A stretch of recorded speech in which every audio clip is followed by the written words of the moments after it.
周一長同我哋又翻嚟，今日訪問嘅嘉賓呢係我哋嘅前任移民部長、現任嘅就業部長、社會發展兼多元文化部長，佢嘅銜頭非常之長，可見佢嘅責任係幾大啦。Jason, let's get back to some tough questions that people has been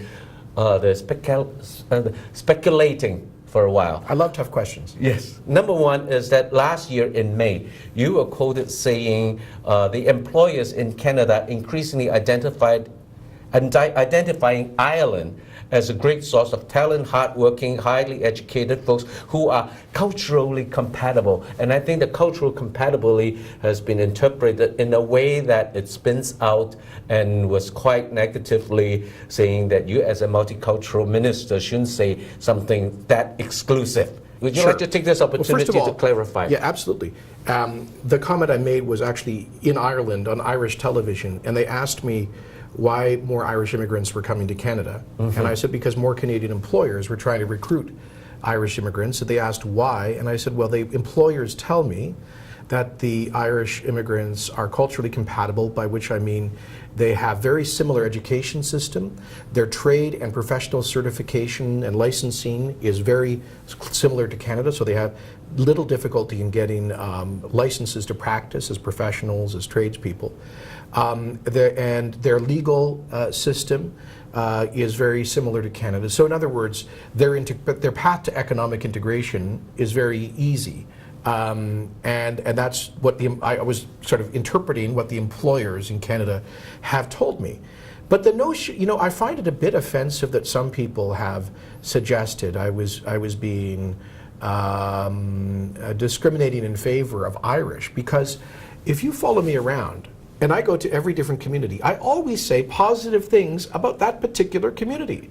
I always talk in hundreds of Chinese events around Canada about the amazing success of Chinese immigrants to Canada, how fortunate we are that China has been our #1 source country of immigration. During my 5 years as Minister of Immigration alone, we welcomed over 150,000 Chinese immigrants compared to about 3,000 Irish immigrants. So if anyone thinks I'm discriminating for the Irish, that's a very strange way of doing it. And what I say about the Chinese community, for example, is every community has certain typically common traits. You don't want to overgeneralize or stereotype. But one of the common traits that I find in Chinese culture is a tremendous work ethic, tremendous entrepreneurship, a tremendously deep sense of personal responsibility. My sense, for example, is that there are very few Chinese Canadians who go on welfare. Chinese believe that the family is the basic institution of society. These are virtues that we need in Canada. And I often say that these Chinese values reinvigorate the values upon which Canada was based. Personal responsibility, devotion to family, hard work, risk-taking, entrepreneurship. So when I say those things every day about the Chinese community, am I saying something against the Irish or the Koreans or the South Asians? No. I recognize that there are advantages, values, characteristics of every community that comes to Canada that we want. And so the notion that this was about praising one community versus others, I think is a very narrow-minded approach. Well, I think that's the price you have to pay for visiting so many countries, so many communities, and you have to say good things about each one of them. Imagine that. Yes. Okay, now,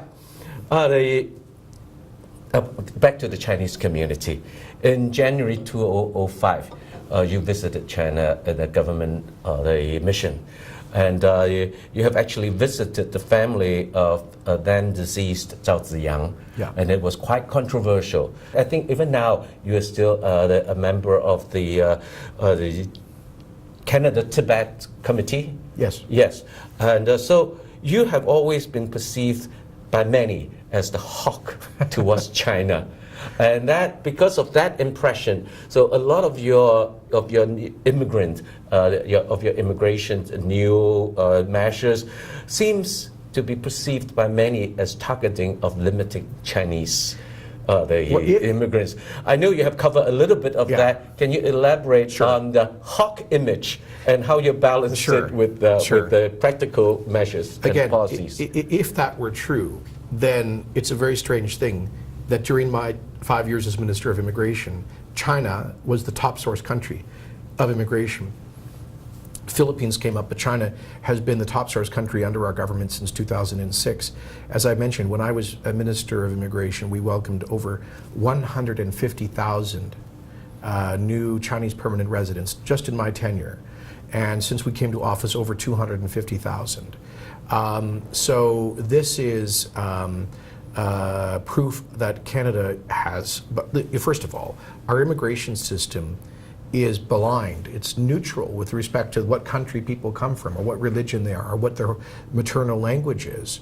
But because the population of China is so large and there's a growing educated middle class, many of whom want to emigrate, disproportionately Chinese people apply to come to Canada, and we accept them with open arms. And in fact, I think I'm especially close to the Chinese community. One of the things, BC, that I've been responsible for is reaching out to immigrant and cultural communities on behalf of my party, the Conservative Party. And I'm very proud to tell you that in part because of my efforts, we had the government apologize for the Chinese head tax, I led this whole project to provide generous redress for the injustice of the Chinese head tax and the Exclusion Act. We have done so many other things to reach out to the community. I attracted the largest number of candidates of Chinese origin ever to run for a federal political party in our history back in 2011 election. We have more Chinese Canadian MPs than any caucus in parliamentary history. And I'm pleased to say I helped to recruit and support all of those people. It is true that I believe, as Canada believes, that human rights are universal rights, that human dignity doesn't stop based on the borders of a country, that the people of China deserve to have their rights and aspirations respected, including freedom of religion. So yes, I was honored to pay my condolences to the mourning family of the former chairman of the Central Committee of the Communist Party of China, Zhao Jiang, because he was a statesman who risked his career and his life to oppose the use of violence against the innocent, against the students at Tiananmen Square. And he was a voice for democratic reform. So Canada supports a constructive, mature, respectful relationship with China. Since our government took office, we have massively seen a huge increase in Canada-China trade, several visits to China by the Prime Minister and many, many more by ministers, myself included, the approved destination status for Chinese visitors, the Foreign Investment Protection and Promotion Agreement between Canada and China, the RMB trading hub coming to Canada, and many other concrete achievements. We can have a mature, respectful, productive relationship with China while maintaining our belief in human dignity, human rights, including religious freedom. That's my view, and that's our government's policy. Can I say that it's the mature relationship that comprise of agreed to disagreed in certain areas? Right. And you have achieved that. I think that weakness and never raising our concerns where perhaps actions on the part of the Chinese government may not accord with Canada's interests. Or I'll give you one example. We know that an agency of the Chinese government engaged in a cyber attack against Canada's National Research Council in the fall of last year, in 2014. And we said this publicly because foreign governments, even ones that we're friendly with, should not be trying to engage in espionage on Canadian research. So the difference is our government is willing to stay on behalf of Canada and Canadians as a proud, sovereign, independent country. Please don't do that to us. Now, does that mean we can still have a productive and respectful relationship? As you know, the Prime Minister went to China after that, and we managed to get the approval for the RMB trading hub. So we can walk and chew gum at the same time.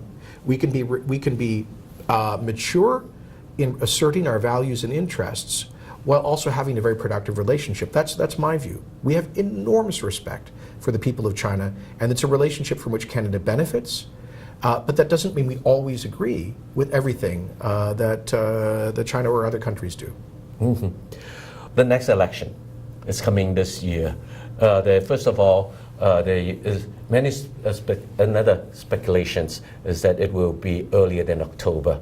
Is that any possibility of having an earlier, like a summer or late spring election? We passed legislation for the election in mid-October, and that's when the election will be, barring some huge crisis, which I don't foresee. But the Prime Minister is very clear that we are planning for the election in October.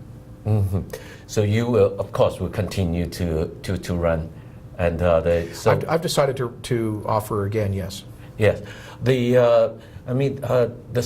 one of the very high position staff of the Prime Minister's office has resigned and now organizing the whole campaign. What's her name? Jenny Byrne. Yes, Jenny. So does that implicate the full attack from here on? No. We're going to continue. Obviously, every party gets ready for the election. That's what we are doing. The Conservative Party is doing.